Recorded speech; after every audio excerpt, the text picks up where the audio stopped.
मंगल हो, सारी जगती में मंगल हो, सारी जगती में मंगल हो, सारी जगती में मंगल हो। तब तक नहीं विराम, तब तक नहीं विराम, तन मन धन सर्वस्व समर्पित, तन मन धन सर्वस्व समर्पित, बने राम का धाम, बने राम का धाम, भव्य राम का धाम। भव्य राम का धाम। जय जय जय श्री राम। जय जय श्री राम।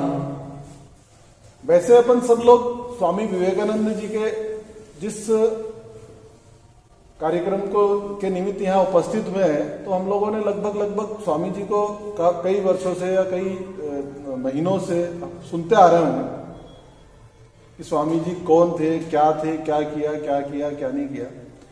तो ऐसे भाषण की क्या आवश्यकता है, तो कुछ ऐसे नई चीजें अपने को पता चलना चाहिए स्वामी जी के विषय में और उनसे जुड़े हुए मामलों में। और हमारी उनके जो पथ हैं, जो उनने मार्ग दिखाए हैं, जो जीवन में संकेत दिए हैं, उनमें हमारी क्या भूमिका हो सकती है, उनके जीवन को कैसे जी सकते हैं, इस विषय पर अपन थोड़ी सी चर्चा करेंगे, ज्यादा लंबी भी नहीं करेंगे। तो सबसे पहली बात तो एक अपन बात करें कि एक शब्द हम बार बार सुनते बोलते हैं आजकल, जो स्वामी जी हुए उस समय शब्द बड़ा दुर्लभ था और किसी में कहने का साहस नहीं था, गर्व से कहो हम हिंदू हैं। आपने सुना होगा, गर्व होता भी होगा, है ना, कि क्यों। अच्छा, मैं जैसे कहूँ कि यार मुझे गर्व है कि मैं मेरे फादर का बेटा हूँ, मेरे पिता की संतान हूँ, या मुझे गर्व है कि मैं इस धर्म का, इस जाति का, इस शहर का हूँ, तो कोई पूछ लेगा भाई ऐसी क्या बात है इसमें गर्व करने वाली।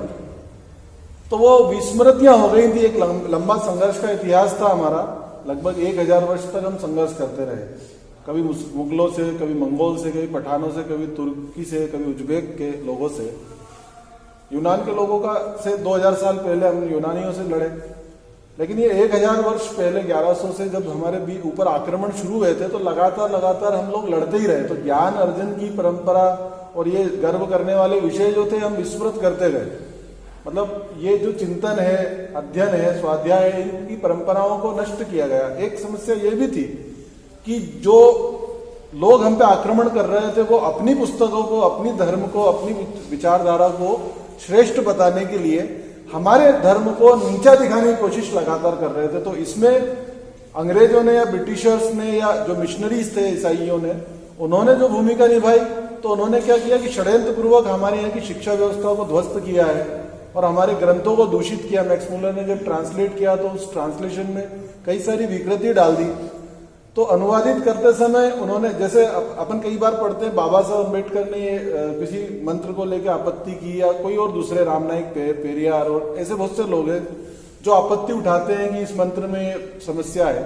लेकिन अम्बेडकर को जब अपन पढ़ते हैं तब ये ध्यान में आता है कि वो कई जगह कहते हैं मैं संस्कृत नहीं जानता, और जो भी मैंने संस्कृत के कोटेशन दिए हैं, या तो मैं मैक्स मुलर से पढ़ा है या फलाने XYZ प्रोफेसर से मैंने ट्रांसलेट करा है। तो जिनसे उन्हें ट्रांसलेट करा है या जहां से पढ़े, वो सब लोग दूषित कर चुके थे उनको। तो इसलिए ये षड्यंत्र ईसाई मिशनरियों का और अंग्रेजों का था कि वो हमारे ज्ञान परंपरा को दूषित करे, हमारे विचार चिंतन दर्शन को दूषित करे। लेकिन मुगलों ने और जो मुस्लिम विचार को मानने वाले अलग अलग उज्बेक आए, तुर्क आए, मंगोल आए, तो इन सब ने क्या किया, तो इन सब ने यहाँ विध्वंस किया, तोड़फोड़ की। और हमारे जो पुस्तक थी, हमारे जो पुस्तकालय थे, वाचनालय थे, आप सबने सुना होगा नालंदा की लाइब्रेरी को जब जलाया गया तो वो आग 4 महीने तक जलती रही थी। यानी कितना समृद्ध ज्ञान मनुष्य सभ्यता का जो पूरा विकास क्रम था, और कितनी सारी हमारे पास जानकारियां थी, विज्ञान था, कलाएं थी, वो सबको जला दिया गया। तो ये जो विस्मृति का एक लंबा काल रहा संघर्षों का, तो इसमें हम भूल गए कि हम गर्व किस बात पे करें कि हम हिंदू हैं, क्योंकि डॉक्यूमेंट नष्ट हो गए बहुत सारे, या जो है उनको दूषित कर दिया गया। तो गर्व करने के विषय नहीं बचे थे, भूल से गए। और लोगों के पास बहुत सारे दूसरे विषय थे, अंग्रेजों से फाइट करना है, देश को आजाद कराना है, तो हम गर्व किस बात पे करें, और ये विषय को ध्यान में लाना ही भूल गए। तो और ऐसा विमर्श खड़े कर दिए गए कि लोग अपने आप को हिंदू कहने में शर्म महसूस करते हैं। तब एक सन्यासी अमेरिका में जाकर और वेदों को, वेदांत को फिर से परिभाषित करता है और हिंदू धर्म है क्या वास्तव में, उसकी दर्शन क्या है, उसकी दृष्टि क्या है, ये पूरी दुनिया को बताता है। वहां पे संयोग से पूरी दुनिया के धर्म के जो प्रतिनिधि थे वो सब वहां उपस्थित थे, और उन सबके सामने अभी तक जो धर्म हिंदू का परिचय आता था कि भेड़ों का को चराने वालों का यह धर्म है, अनपढ़ जाहिल लोगों का धर्म है, सपेरों का देश है, तब एक सन्यासी युवा खड़ा होकर बताता है कि हिंदू धर्म वास्तव में है क्या। और वो तमाम वो सब बातें उनको लगातार गिनाते हैं कि हिंदू धर्म पे गर्व करने वाली क्या बात है। और उस भाषण के बाद पूरी दुनिया ने उस सन्यासी को और हिंदू धर्म को उसका लोहा माना। तो मेरा प्रश्न मतलब ये जिज्ञासा आती है कि क्या वो पहले व्यक्ति थे जिन्होंने गर्व से हिंदू शब्द की परिभाषित किया और ये कहा, उद्घोषणा की कि हम गर्व से कहो हम हिंदू हैं। तो हम पाते हैं कि ऐसे वो पहले व्यक्ति नहीं थे, ऐसे अनेक लोग थे। फिर ऐसी क्या बात रही कि विवेकानंद जी ने जब ये कहा तो पूरे दुनिया ने इसको मान लिया। ये सोचने वाली, ये प्रश्न मैं आपकी तरफ छोड़ता हूं, ये आप लोग विचार कीजिएगा। दूसरी एक और बात आपको सुनने में आती है कि जब वो शिकागो के धर्म संसद में भाषण देने गए थे स्वामी जी, तब उन्होंने brother and sister of America, my brother and sister of America, जब वो शब्द कहा था तो खूब तालियां बजी, सबने सुना है। और जहां भी इस बात को लिखते हैं तो इतनी अतिशयोक्ति कर देते हैं कि इससे पहले दुनिया में किसी ने माय ब्रदर एंड सिस्टर इस संबोधन से किसी को पुकारा नहीं, ऐसा बोलते हैं ना। लेकिन ये नितांत झूठ है, क्योंकि स्वामी विवेकानंद जिस सम्मेलन में इस बात को कह रहे थे वो वहां पे चौथे वक्ता थे जिन्होंने my brother and sister of America कहा था, और ये डॉक्यूमेंटेड है। और उनसे पहले 3 लोगों ने उसी सभा में ये शब्द का उपयोग किया था, लेकिन उस पर ऐसी कोई प्रतिक्रिया नहीं हुई जो स्वामी विवेकानंद के कहने पे हुई। तो फिर जिज्ञासा होती है ऐसा क्यों। अच्छा, फिर ये बात जो भाई साहब आए हैं तो ये बत्ती तो नहीं दे रहे, मतलब कोई डॉक्यूमेंट है कि नहीं है। तो मेरी रिचमंड ब्रेल एक स्वामी जी की अनुयायी रही और उन्होंने स्वामी जी को बहुत फॉलो किया और उन्होंने 6 पुस्तकें लिखी हैं, वॉल्यूम है, 6 वॉल्यूम में एक पुस्तक है, Vivekananda in western new discoveries, ये नाम से एक उन्होंने किताब लिखी। इस किताब को जब उन्होंने लिखा तो उन्होंने विवेकानंद वेस्टर्न कंट्रीज में जहां जहां गए, जहां जहां उन्होंने सभाएं की, जिन जिन से मिले, उन सबको उन्होंने स्टडी किया। और उन्होंने सबसे अच्छा काम इसमें यह किया था कि धर्म संसद में जहां स्वामी जी पहली बार विख्यात हुए थे, जहां उन्होंने हिंदू धर्म को फिर से पुनः परिभाषित किया था, उस सभा में जितने भी लोग उपस्थित थे, मैरी रिचमंड उनके हर एक व्यक्ति के से जाके संपर्क करती हैं, उनसे चर्चा करती हैं, बात करती हैं। जो मृत हो गए, मर गए, उनके डॉक्यूमेंट, डायरी उन्होंने कलेक्ट की और उन सबको पढ़ के उनका इंटरप्रिटेशन करके बताया कि उस सभा में एक बौद्ध भिक्षु जो श्रीलंका से आए थे, एक बौद्ध भिक्षु जो जापान से आए थे, और थियोसॉफिकल सोसाइटी के प्रताप चंद्र मुजमदार जो भारत से गए थे, ये 3 लोग उसी सभा में उनसे पहले my brother and sister of America शब्द का प्रयोग करके ही अपने भाषण शुरू किए थे। लेकिन जब स्वामी विवेकानंद को ने ये शब्द कहा तो आपको पता है कि कितनी देर तक लगातार तालियां बजती रही थी, 2.5 मिनट तक लगातार तालियों का क्रम नहीं रुका। तो ये क्या हुआ और ये क्यों हुआ? प्रश्न ये है कि ऐसी क्या इनकी वाणी में ऐसी क्या मधुरता थी, ऐसी कौन सी विशेष बात थी कि जब उन्होंने ये शब्द कहा तो इतनी करतल ध्वनियों से गूंज गया, और जितना समय उनको बोलने के लिए दिया गया था उससे ज्यादा समय तालियों ने अतिक्रमण कर लिया।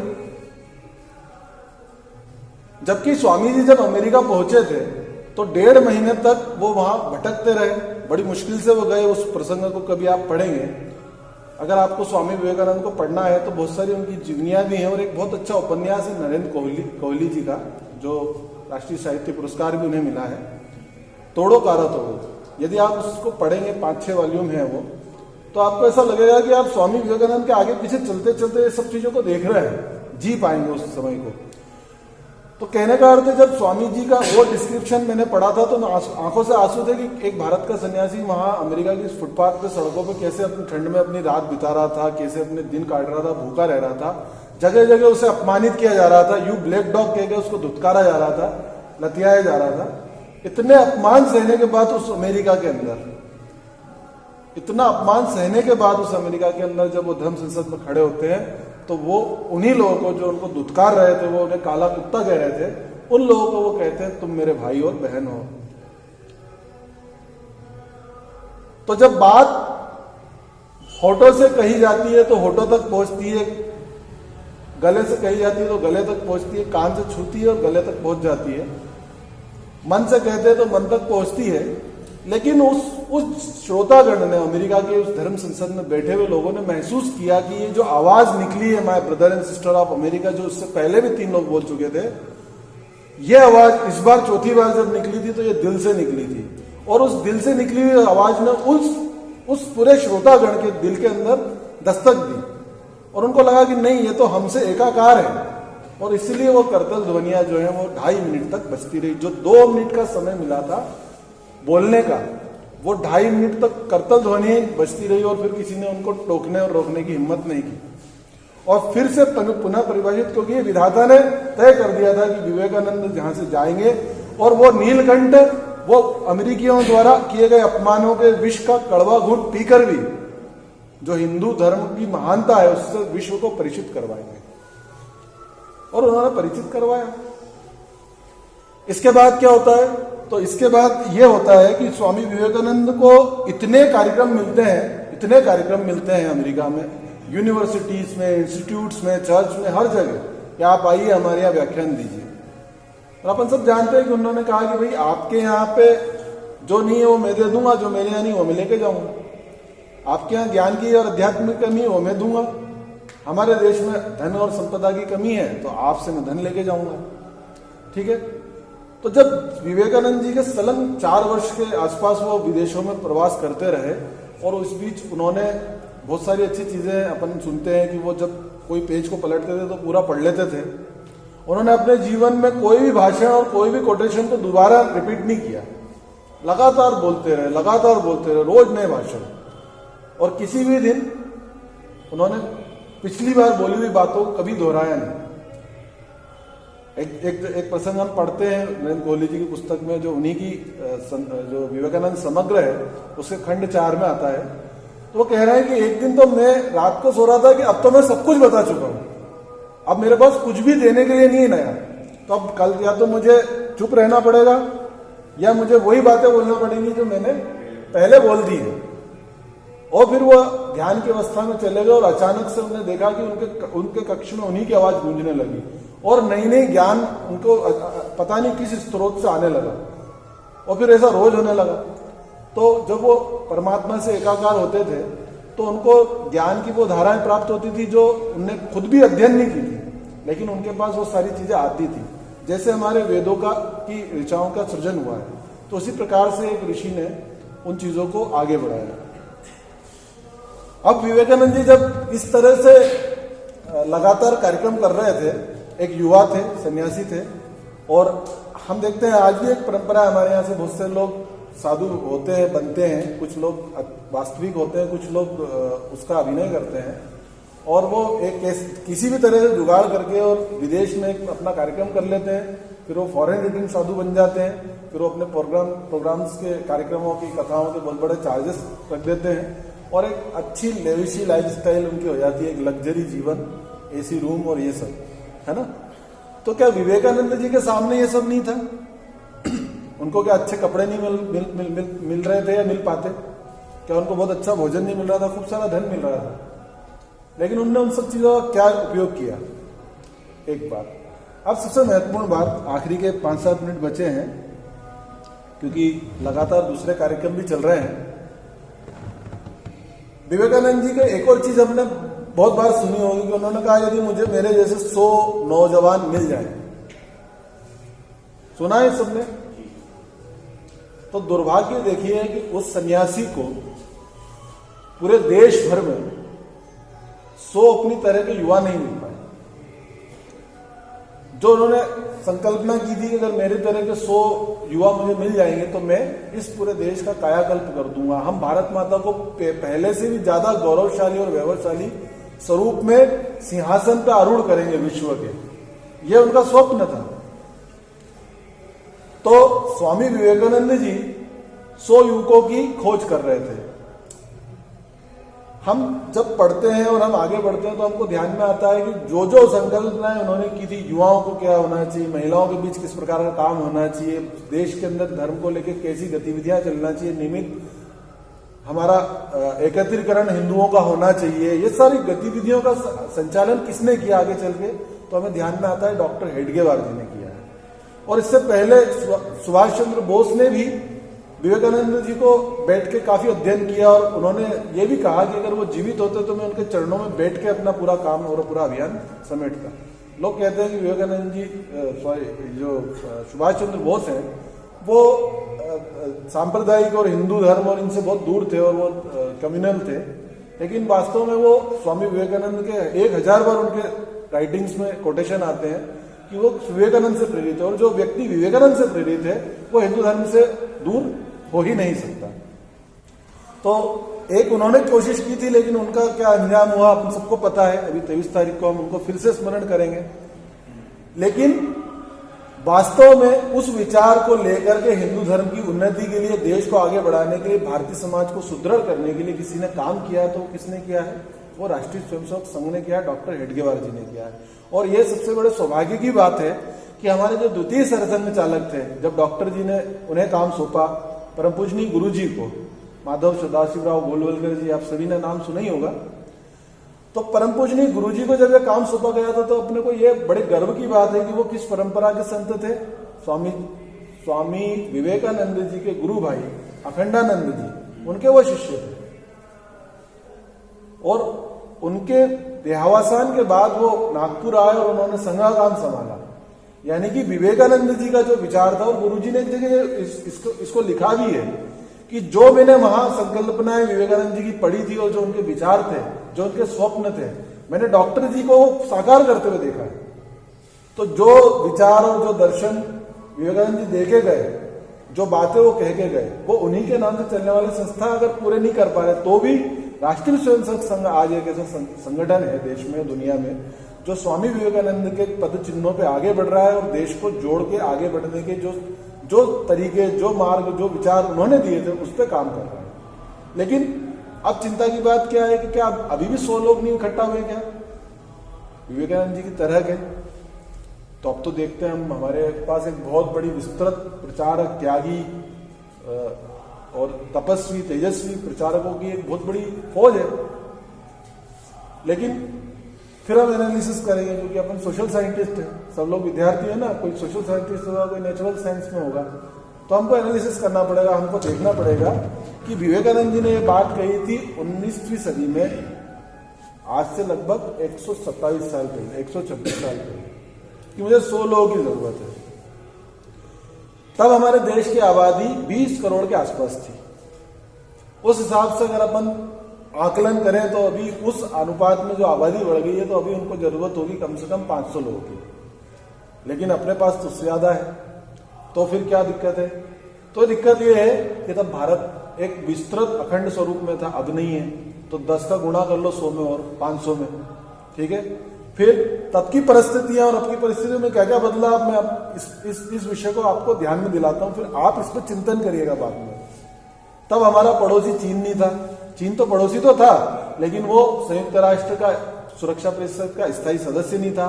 62 में उसने हमसे दुर्भावना पे हम पे हमला नहीं किया था, तब वो साम्यवादी नहीं बन पाया था।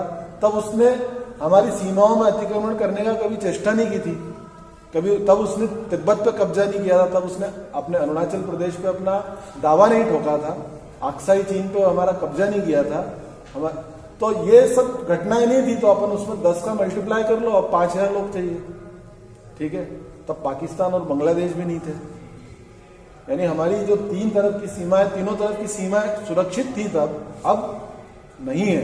तो फिर 10 का गुणा कर लो, उसमें आवश्यकता बढ़ गई।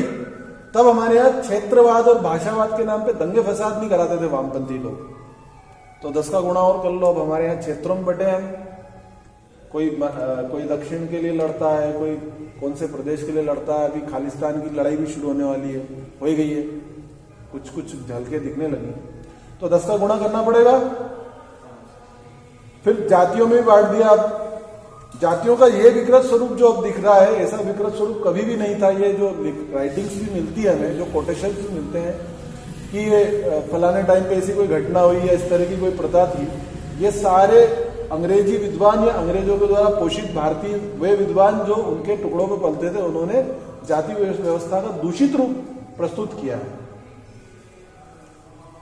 क्योंकि हम अगर बात करें चंद्रगुप्त के शासन की, जितना भी अपना लिटरेचर मिलता है, उपलब्ध लिटरेचर, हमें कहीं नहीं दिखता कि कोई जातिवाद था, कहीं अलग जातियों की बस्तियां थी। चंद्रगुप्त मौर्य के घर पे जाके भिक्षा मांगने चाणक्य क्यों जाते हैं? एक शूद्र बच्चे को ले आके राजा क्यों बना देते, गुरुकुल में पढ़ाते, कोई आपत्ति क्यों नहीं उठाता है? तो जाति व्यवस्था ऐसे विकृत स्वरूप में नहीं थी, इसका यही अर्थ है। लेकिन इसको दूषित जानबूझ के कोटेशंस में किया गया और फिर उन्हीं चीजों को कोट कर करके इतना सारा मटेरियल इकट्ठा कर दिया है कि हम जब किसी भी जनरल को उठाते हैं हाशिए की आवाज, पता चलता है अरे बाप रे बहुत जातिवाद था भैया। ठीक है, तो इतना जातिवाद फैला दिया है, तो उसको ठीक करने के लिए 10 का गुणा और करना पड़ेगा हमें 100 लोगों में, फिर वही। तो ऐसे हमारे देश के अंदर पहले आंतरिक चुनौतियां नहीं थी, लेकिन अब हमारे देश में दंगे फसाद करने की बहुत बड़ी ताकत रखने वाले लोग हैं, जो उपलब्ध संसाधनों से गुलेल बना लेते हैं, चलित गुलेल बना लेते हैं, तेजाब के बम बना लेते हैं, पेट्रोल के बम बना लेते हैं। तो ये समस्याएं भी नहीं थी तब, और 1905 से पहले तो बड़े दंगे फसाद होते भी नहीं थे, क्योंकि मराठा सत्ता जब आई थी और इधर पश्चिम में गुरु गोविंद सिंह जी और बंदा बैरागी की जो था शासन, इधर बुंदेलाओं का था, तो ये एक लगभग 90% भारत स्वतंत्र हो चुका था। तो ये जो प्रवृत्ति थी इन लोगों की झगड़ा दंगा करने की, वो खत्म हो चुकी थी, क्योंकि ठीक प्रत्युत्तर हिंदू समाज उनको देता था। तो 1905 तक जब बंग भंग की फूट डालो योजना अंग्रेज ने लाए थे, तब तक मुसलमानों ने दंगे फसाद करना लगभग बंद कर दिया था। 1905 में उन्होंने फिर झगड़ा शुरू करवाया, तो ये तब से शुरू हुआ। लेकिन आज ये स्थिति देखी हमने दिल्ली में कुछ समय पहले, और अभी जस्ट शाहीन बाग में, सॉरी बेगम बाग में, अपने पीछे यहीं पे इस मंदिर के पीछे इस परिसर में ही पत्थर आए थे, हम सब ने देखा है उस चीज को। तो ये जो आंतरिक चुनौतियां हमारे सामने हैं, हमारी सीमाओं पे बाहरी चुनौतियां हैं, हमारे विविध प्रकार के दूषित विमर्श खड़े कर दिए गए हैं, हमारी पूरी शिक्षा व्यवस्था में वामपंथी सिस्टम के लोग घुस गए हैं। जो नीति शिक्षा की थी, अब जाके वो पहली बार बदलाव आ रहा है उसमें। ये जो अभी वर्तमान सरकार है वो ला रही है, कोशिश कर रही है। आने में 10 साल लगेंगे, रिजल्ट आने में 20 साल लगेंगे, लेकिन अभी शुरू हुआ है काम। देश आजाद हुआ तो 5 लगातार शिक्षा मंत्री कौन रहे, किस बैकग्राउंड के थे, क्या सोच रखते हैं, उनके लिटरेचर में वो क्या लिखते हैं, आप पढ़िएगा कभी। विश्व जीडीपी में जब विवेकानंद जी थे तो हमारा कंट्रीब्यूशन कितना था? पूरी दुनिया में जितनी सेवा और वस्तु का उत्पादन होता था उसमें से 28%, 28% हम भारत के लोग करते थे। लेकिन आज हमारा कंट्रीब्यूशन कितना हो गया? बहुत कम हो गया। फिर हमारी कृषि व्यवस्था को ध्वस्त कर दिया पश्चिम की व्यवस्थाओं को थोप के।